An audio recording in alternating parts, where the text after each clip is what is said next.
Selamat sejahtera, saya Durga Lechmanan bersama dengan Johan Wilu ingin membentangkan tajuk audit dalaman dan hikmat pakar. Definisi juru audit dalaman. Audit dalaman adalah suatu aktiviti bebas dan objektif yang memberi jaminan dan rundingan untuk menambah nilai dan meningkatkan operasi organisasi. Ia membantu organisasi mencapai tujuan dan membawa pendekatan disiplin yang sistematik untuk menilai dan meningkatkan keberkesanan proses pengurusan risiko, kawalan dan tadbir urus. Kebebasan dalam juru audit dalaman ialah keadaan tidak terikat dengan syarat-syarat yang mengancam kebolehan aktiviti juru audit dalam melaksanakan tanggungjawab audit dalaman secara saksama. Seterusnya, jaminan, suatu pemeriksaan bukti yang objektif untuk memberikan penilaian bebas ke atas proses tadbir urus, pengurusan risiko dan kawalan organisasi tersebut. Contohnya termasuklah tugasan kewangan, prestasi pematuhan, sistem keselamatan dan ketekunan wajar. Peranan unit audit dalaman. Audit dalaman mempunyai tugas untuk meyakinkan pihak pengurusan bahawa semakan dalam sistem perakaunan yang digunakan pakai adalah berkesan dari segi operasi dan reka bentuk. Pihak pengurusan boleh mempercayai bahawa penyata kewangan yang dikemukakan adalah benar dan saksama. Unit audit dalaman bertanggungjawab ke atas kawalan dalaman bagi memastikan peraturan dan prosedur yang sesuai diguna pakai oleh organisasi dan mencukup diwujudkan. Unit audit dalaman juga perlu memastikan dan melaporkan sama ada sistem perakaunan dan sistem kawalan dalaman mencukupi dan sentiasa dipatuhi. Seterusnya, unit audit dalaman juga bertanggungjawab untuk memberikan kepastian dan hikmat nasihat kepada pengurus berkenaan sistem kawalan dalaman dan proses tadbir urus organisasi. Pandangan profesional patut diberikan oleh ketua unit audit dalaman terhadap kesempurnaan, kebolehpercayaan dan keberkesanan sistem kawalan dalaman dan proses tadbir urus walaupun unit audit dalaman bukan tambahan atau pengganti kepada pihak pengurusan. Fungsi unit audit dalaman. Unit audit dalaman berfungsi untuk menilai keberkesanan, kekukuhan dan kecukupan struktur kawalan dalaman bagi proses kawalan organisasi yang menekan kualiti dan pembaikan berterusan. Polisi perancangan, prosedur-prosedur, undang-undang dan peraturan-peraturan yang sedang berkuat kuasa dikaji oleh audit dalaman sama ada kepatuhan telah dibuat ataupun tidak.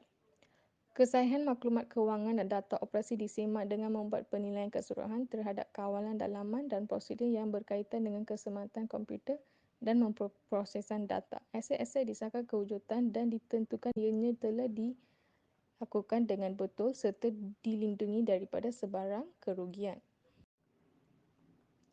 Kelebihan audit dalaman berbanding luaran. Ia menghilangkan keperluan untuk menggunakan perunding luaran untuk bertindak sebagai juru audit dalaman sehingga menjimatkan sejumlah besar wang. Kerana mereka adalah pekerja syarikat, mereka akan mempunyai pemahaman yang lebih baik dan interaksi dengan pihak pengurusan akan menjadi lebih baik. Juru audit dalaman dapat berkoordinasi dengan juru audit luaran, terutama jika auditor luar mungkin bergantung pada pekerjaan audit dalaman. Ini akan mengurangkan masa kos audit luaran. Seterusnya, audit dalaman dapat mengkaji keberkesanan kawalan dan membuat cadangan kepada pihak pengurusan untuk penambahbaikan jika perlu. Sekiranya pelanggan ada dalam senarai dan di bawah pengawasan pihak berkuasa pengawal salian, Jabatan Audit Dalaman akan memungkinkan klien untuk menghasilkan laporan tersebut dengan lebih efisien dan menunjukkan kepatuhan terhadap peraturan-peraturan. Keburukan audit dalaman berbanding luaran. Yang pertama, mungkin mahal bagi syarikat kerana perkhidmatan diperoleh dari syarikat perkhidmatan profesional. Kedua, akan ada masalah kebebasan objektif syarikat menggunakan firma sama untuk menyediakan perkhidmatan audit dalaman dan luaran. Seterusnya, kaki tangan syarikat boleh membentang penyumbaran luar jika mengakibatkan pemberhentian pekerja. Syarikat akan kehilangan kemahiran. Seterusnya, kaki tangan luar mungkin hanya mempunyai pengetahuan terhad mengenai syarikat. Kurangnya kawalan terhadap staf audit firma luar. Kekurangan kesetiaan mungkin menjadi masalah. Perbezaan juru audit dalaman dan juru audit luaran.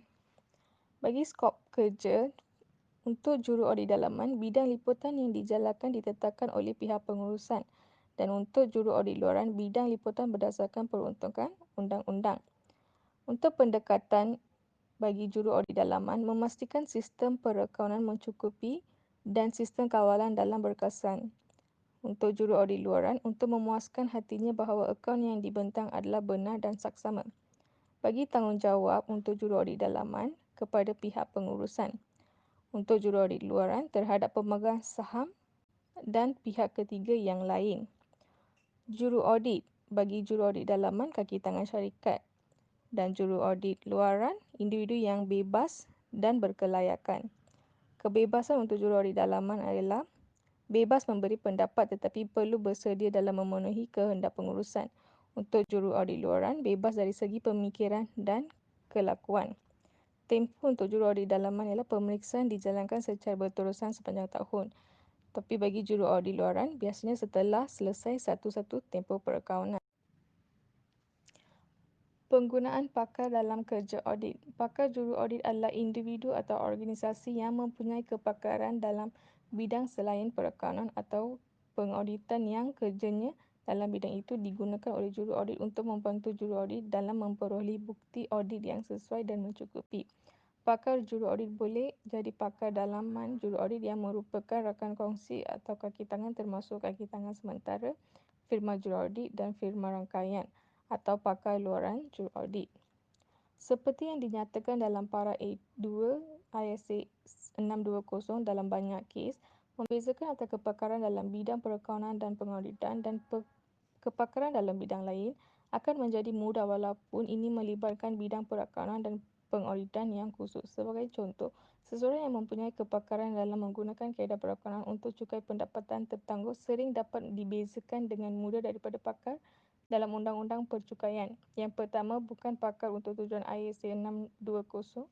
Kerana ini merupakan kepakaran perakaunan. Yang terakhir adalah pakar untuk tujuan ISA 620 kerana ini merupakan pakaran undang-undang. Perbezaan serupa juga dapat dilakukan di bidang lain, misalnya antara kepakaran dan kaedah perakaunan untuk instrumen kewangan dan kepakaran dan mempulehi kompleks untuk tujuan menilai instrumen kewangan. Saudara Durga, saya akan menjelaskan tentang kepakaran dalam bidang selain perakaunan atau audit, mungkin merangkumi kepakaran yang berkaitan dengan perkara-perkara lain. Ini bagi contoh. Pertama, penilaian instrumen kewangan yang kompleks, tanah dan bangunan, loji dan mesin, macam PPE lah, perhiasan, karya seni, barang antik, aset tidak ketara, aset yang diperoleh dan liability yang diambil kira dalam penggabungan perniagaan dan aset yang mungkin mengalami kerosakan. Kedua, pengkiraan liability aktuari yang berkaitan dengan kontrak insurans atau rancangan faedah pekerja. Nombor 3, anggaran simpanan minyak dan gas. Nombor 4, penilaian liability persekretaraan dan kos pembersihan tapak. Kelima, tafsiran kontrak, undang-undang dan peraturan. Nombor 6, yang dan terakhir, analisis masalah pematuhan cukai yang rumit atau luar biasa. Okey, seterusnya saya akan menjelaskan tentang ciri-ciri juru audit yang mempunyai sikap cekap, berkebolehan dan objektif. Jika perkhidmatan dia dianggap cukup untuk tujuan untuk audit purpose lah, tujuan audit. Okey, contoh kompetensi adalah berkaitan dengan sifat dan tahap kepakaran ahli. So jelas mana-mana pakar yang dipekerjakan semestinya mempunyai pengakuan yang luas kepakaran mereka dalam disiplin yang dinyatakan. Kedua, keupayaan ni berkait dengan kemampuan pakar. So dia kena melaksanakan kecekapan tersebut dengan penglibatan audit. Contohnya, pakar mesti mempunyai masa dan sumber yang ada untuk melaksanakan tugas di tangannya. So on the hand, sufficient time and the resources to do it. Okay. So last, objektif dia berkaitan dengan kemungkinan kesan yang berat sebelah, conflict of interest lah. konflik kepentingan atau pengaruh orang lain terhadap pertimbangan pakar. So ini semua adalah sesuatu yang kena avoid lah, tidak patutnya kena ada. So sekiranya dia punya ada ciri-ciri kepentingan tersendiri ni, selain objektif pendapat berkenaan dengan perkara pokok, maka pendapat juru audit adalah tidak tidak akan menjadi tidak nilai. Okey, seterusnya slide-nya.